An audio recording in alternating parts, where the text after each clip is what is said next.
The woman my husband introduced as his little sister hugged him at our anniversary party. 3 weeks later, the police told me she'd been dead for 9 years. When my husband introduced her, everyone smiled. "This is Maya," he said. "She's like my little sister." She looked about 26. Polite, quiet, beautiful, she gave me a warm hug. "I've heard so much about you." I believed every word. She stayed through our anniversary dinner. She laughed with our friends, helped cut the cake, even took family photos. When she left, she hugged my husband a little longer than I expected. I teased him later.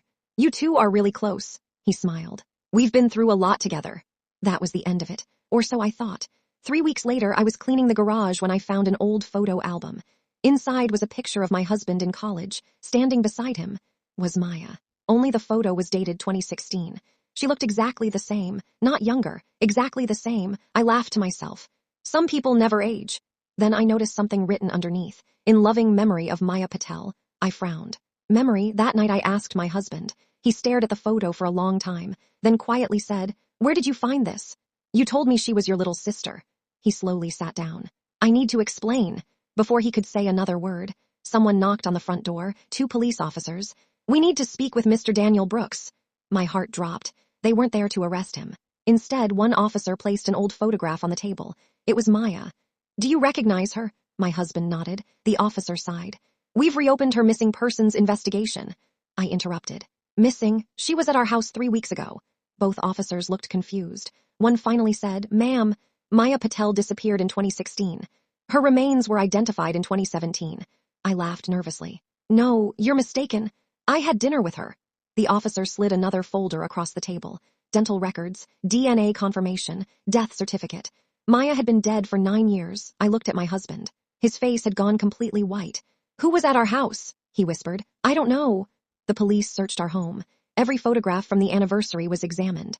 Every guest identified. Then something impossible happened. In every single group photo, there was an empty space where Maya should have been.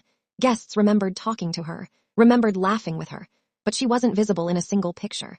The police assumed we'd all mistaken another guest for her. Except there wasn't another guest. Our guest list had exactly 34 names. Everyone was accounted for, no unknown woman.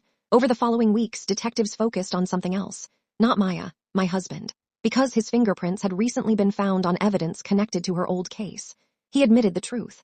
Back in college, Maya had been his best friend. She disappeared after telling him she'd uncovered evidence against a powerful real estate developer. The police never believed him. Everyone assumed she'd simply run away. He spent years trying to prove she hadn't. The case eventually went cold, until our anniversary.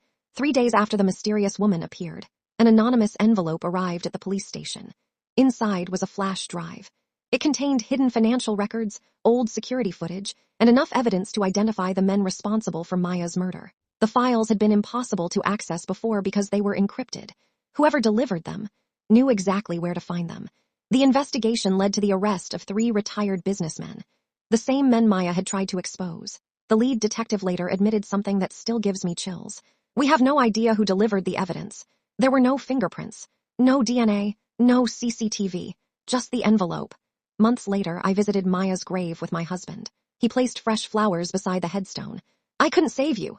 The wind picked up gently. For a brief second, I could have sworn I smelled the same jasmine perfume the woman at our anniversary had been wearing. Maybe it was coincidence. Maybe grief plays tricks on the mind. Or maybe some promises are so powerful, they refuse to die, even when the person who made them already has. If someone you loved died without getting justice, how far would you go to uncover the truth?